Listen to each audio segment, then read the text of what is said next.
एक बार बाल गणेश के मित्र खेल रहे थे, तभी अचानक भूकंप आया। नंदी के साथ सभी दोस्त गणेश जी के पास पहुँचे। इस भूकंप से गणेश जी खुद हैरान थे। ये तो अचल है, इस पर कभी भूकंप नहीं आ सकता है, फिर ये कैसे आया? अब वो सभी मिलकर महादेव के पास पहुँचे, लेकिन तब तक महादेव ने अपने पैरों से भूकंप को रोक दिया था। लेकिन तभी महादेव ने देखा कि इस भूकंप का कारण रावण ही था। तब महादेव गुस्सा होकर रावण के पास गए, तो रावण ने तुरंत ही उनके पैर पकड़ लिए और बोला कि महादेव, आपके दर्शन के लिए ही मैंने ये सब किया था।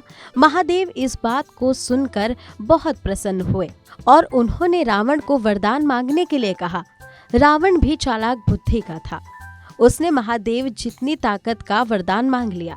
महादेव पहले तो सोच में पड़ गए, लेकिन बाद में उन्हें अपना दिया हुआ वचन निभाना पड़ा। महादेव ने एक शिवलिंग रावण के हाथों में दे दी और कहा कि तुम इसकी पूजा करो, तुम्हारे अंदर मेरे जितनी ही शक्ति आ जाएंगी।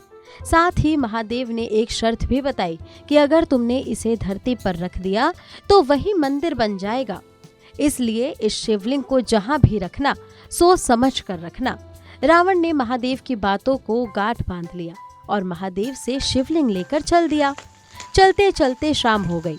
रावण की संध्या की पूजा का समय हुआ। उधर बाल गणेश ये सब देख रहे थे कि अगर रावण के हाथों महादेव जितनी सारी शक्ति हाथ लग गई तो ये विनाश का कारण बन जाएगा।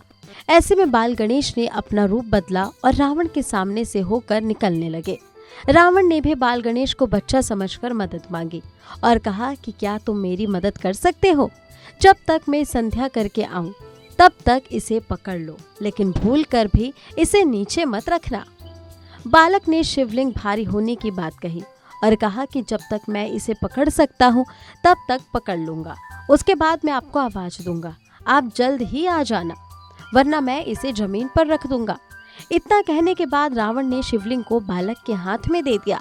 बाल गणेश ने थोड़ी ही देर में कहा कि जल्दी आइए। इसी तरह उन्होंने 3 बार आवाज दी, लेकिन तीसरी बार आवाज देने के तुरंत बाद रावण पहुंच गया। ऐसे में बाल गणेश ने अपना रूप बदला। बाल गणेश के इस व्यवहार को देखकर रावण बहुत क्रोधित हुआ और बोला कि तुम मेरे साथ ऐसा कर रहे हो, शायद तुम मेरे बारे में अच्छी तरह से जानते नहीं हो। बाल गणेश ने रावण से कहा कि अगर आपको यह शिवलिंग लेनी है तो आप मेरे से युद्ध करें। रावण को बहुत हंसी आई और उसने हाँ कर दी। भगवान गणेश ने कहा कि अगर आपने मेरा पैर 1 इंच भी हटा दिया तो मैं आपको आपका शिवलिंग दे दूंगा। रावण ने ये स्वीकार कर लिया और तुरंत गणेश के पैरों को हटाने लगा। रावण ने बहुत जोर लगाया, लेकिन वो 1 इंच भी पैरों को नहीं खिसका सका। ये देख रावण बहुत आश्चर्यचकित हुआ। उसके 10 रूप ने पूरी ताकत लगाई, लेकिन पैर ज्यों के त्यों रहे। आखिरकार रावण ने वर्षा करनी शुरू कर दी। उसके बाद आग बरसानी शुरू कर दी, परंतु बाल गणेश का पैर वहीं का वहीं रखा रहा।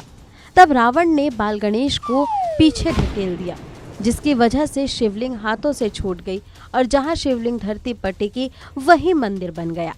रावण ने शिवलिंग को उठाने की बहुत कोशिश की, लेकिन वो इतनी भारी थी कि वो उठा ना सका। बाद में रावण को अपनी गलती का एहसास हुआ और बाल गणेश से क्षमा मांगने लगा और कहने लगा कि भगवान, आप सही थे और मैं गलत था, इसीलिए आप हार कर भी जीत गए और मैं जीत कर भी हार गया।